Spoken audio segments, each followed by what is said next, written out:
ଆଜି କଳାହାଣ୍ଡିର ଅନ୍ୟତମ ଦଶହରା ଆମପାଣି ବୁଢ଼ାରଜା ଦେବଙ୍କ ବାର୍ଷିକ ଦଶହରା ଅନୁଷ୍ଠିତ ହୋଇଯାଇଛି। ପ୍ରତିବର୍ଷ ଭଳି ଚଳିତ ବର୍ଷ ମଧ୍ୟ କୁମାର ପୂର୍ଣ୍ଣିମା ପରେ ପଡୁଥିବା ଶନିବାର ଦିନ କଳାହାଣ୍ଡି ଜିଲ୍ଲାର ଶେଷ ଦଶହରା ଆଦିବାସୀ ଜନଜାତି ବହୁଳ ଆମପାଣି ଘାଟି ପ୍ରାରମ୍ଭରେ ଥିବା ଜନମାନସର ଆରାଧ୍ୟ ଦେବତା ତଥା ସବୁ ଦେବାଦେବୀଙ୍କ ମାମୁଁ ପ୍ରଭୁ ଶ୍ରୀ ବୁଢ଼ାରଜାଙ୍କ ବାର୍ଷିକ ଦଶହରା ଉତ୍ସବ ଅନୁଷ୍ଠିତ ହୋଇଯାଇଛି। ବୁଢ଼ାରଜାଙ୍କ ମୁଖ୍ୟ ପୂଜକ ଫକୀର ପୂଜାରୀ ରୀତିନୀତି ଅନୁଯାୟୀ ପୂଜାର୍ଚ୍ଚନା ସରିବା ପରେ ସକାଳ 7 ଘଣ୍ଟାରୁ ମନ୍ଦିରରେ ଶ୍ରଦ୍ଧାଳୁଙ୍କ ଦର୍ଶନ ପାଇଁ ଭକ୍ତଙ୍କ ସମାଗମ ଆରମ୍ଭ ହୋଇଥିଲା।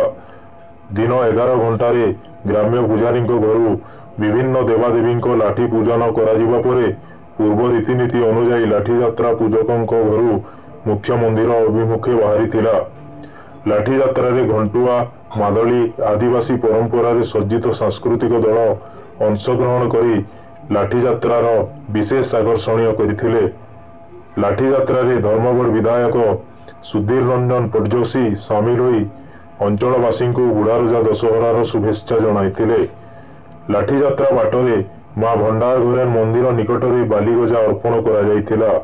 ସେଠାରୁ ମୁଖ୍ୟ ରାସ୍ତା ଦେଇ ହଜାର ହଜାର ଶ୍ରଦ୍ଧାଳୁଙ୍କ ଗହଣରେ ଲାଠି ଯାତ୍ରା ଦିନ ସମୟରେ ମୁଖ୍ୟ ମନ୍ଦିରରେ ପହଞ୍ଚିଥିଲେ। ମନ୍ଦିରରେ ଲାଠି ଯାତ୍ରାକୁ ସ୍ୱାଗତ କରିବା ପରେ ସମବେତ ଲାଠି କୁର୍ସି ମନ୍ଦିର ପରିସରରେ ପରିକ୍ରମା କରିଥିଲେ। ପରେ ଲାଖ ବିନ୍ଧା କାର୍ଯ୍ୟକ୍ରମ ଅନୁଷ୍ଠିତ ହୋଇଥିଲା। ପରେ ବୁଢ଼ାରଜା ଦେବଙ୍କ ପାର୍ଶ୍ୱ ଦେବାଦେବୀ ଜେନାବୁଢ଼ାଙ୍କ ନିକଟରେ ମାନସିକଧାରୀ ଭକ୍ତମାନେ ମାନସିକ ପୂରଣ ପରେ ବୁଦାବଳି ଅର୍ପଣ କରିଥିଲେ। ଚଳିତ ବର୍ଷ ଶହ ଶହ ପଶୁ ବଳିରେ ଜେନାବୁଢ଼ାଙ୍କ ପୀଠ ରକ୍ତରଞ୍ଜିତ ହୋଇପଡ଼ିଥିଲା। जय बुढ़ारजा समस्त को बुढ़ारजा दशहरा हार्दिक अभिनंदन और शुभेच्छा। बुढ़ारजा होचन आम समस्त इष्ट देवता। कलाहांडी में माँ माणिकेश्वरी यात्रा पर छतर यात्रा पर बुढ़ारजा यात्रा हूँ आम सब बड़ और सब पुरातन यात्रा। बुढ़ारजा गोटे एंता देवता जी कि समस्त देवता मान राजा बोलिक समस्त बुढ़ारजा बोलिक कहसी। एंता मान्यता अच्छे जे बुढ़ारजा यात्रा राति बाघ आसिक से बलि भक्षण कर दौन।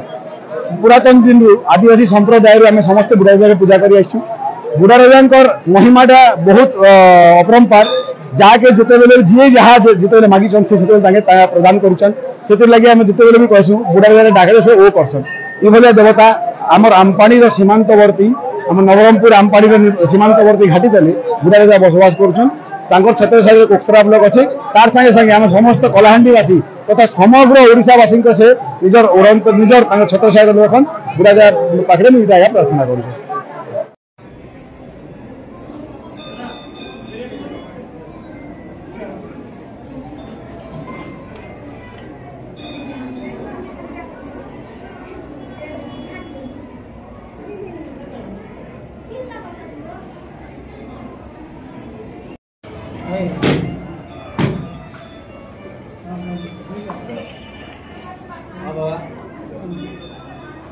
मन